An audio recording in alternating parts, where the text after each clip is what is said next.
Boa tarde, alunos. Vamos seguir hoje com a aula de História, nosso capítulo 8, Diversidade de Povos no Brasil, os Indígenas. Vemos aqui, né, no nosso início do capítulo, um apontamento que vai mostrar o seguinte. No Parque Indígena do Xingu, no Mato Grosso, vivem 16 povos indígenas. O texto escrito pelo professor Cueretê Camaiurá, que é um indígena do povo Camaiurá, um dos povos dos grupos que vivem ali nesse lugar. Vejam bem, ele começa da seguinte forma: na minha aldeia tem casa e na casa tem rede, cobertor, toalha, pasta de dente. Ele vai descrever ali uma grande quantidade, né, de itens que existem na casa dele, do seu povo, né, seu povo de Camaiurá, na sua aldeia. Vocês têm aqui, vejam ali que tem uma grande quantidade de itens e aqui a vista aérea, né, da aldeia do povo Camaiurá, no Parque Indígena do Xingu, no estado do Mato Grosso. Após isso, vocês vão responder o seguinte, podem responder no caderno que acredito que não vai ter espaço para você responder aqui na página. Quais as semelhanças e diferenças há entre as coisas que existem em uma casa Camaiurá e a casa onde você mora? Quais são as diferenças e as semelhanças? Vocês podem estar escrevendo assim na folha do caderno, semelhanças e diferenças. Semelhanças, o que existe tanto na sua casa quanto na casa do indígena. E as diferenças, o que existe só na casa do indígena, ok?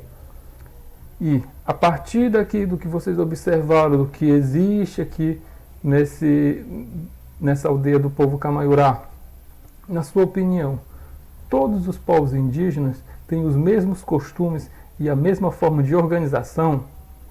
Esses costumes aqui, tem alguns itens que você vai ver que já fazem parte aqui da nossa cultura, né? Que vive aqui na cidade, na zona urbana. Será que todos eles são iguais, né? Tem esses mesmos costumes e uma forma de organização? E por que será que isso acontece?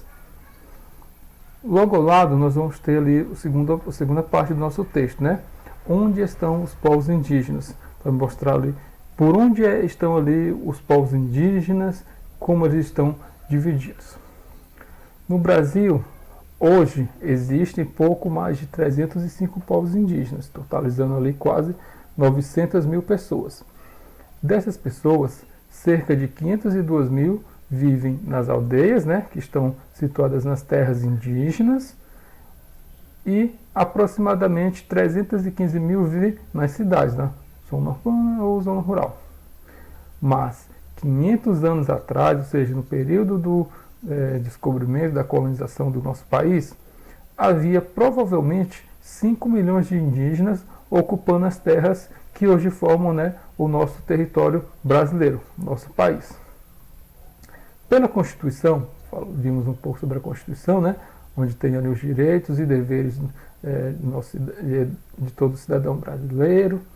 Os povos indígenas, eles têm o direito de viver nas suas terras e de usar todos os recursos naturais que existem nelas. Ou seja, ele pode estar caçando, plantando, né, colhendo, usando aquela terra lá, principalmente nas terras indígenas, obviamente, né?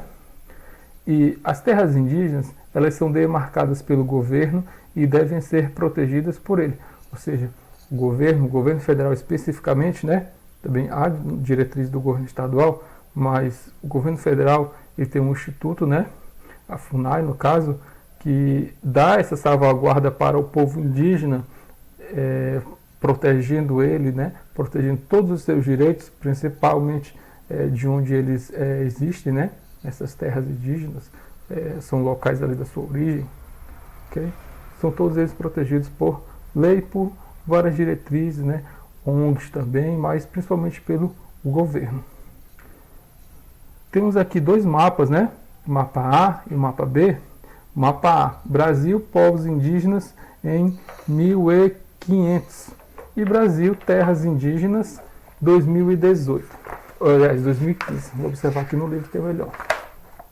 Vocês podem ver que na demarcação aqui do primeiro mapa, no mapa A, há ali cada faixa, né, colorida, né? E tem a legenda ao lado que vai indicar o quê? Quais são os grupos linguísticos, né? Vimos um pouco ali sobre a cultura, né? Que seja africana, né? Ou a cultura indígena, que nós vamos agregar para a nossa língua, né, para nossa língua portuguesa, temos aqui os grupos linguísticos, né, divididos. Temos ali o Tupi-Guarani, G, Aruaque e outros, né? Temos aqui a divisão deles, por onde eles estão divididos.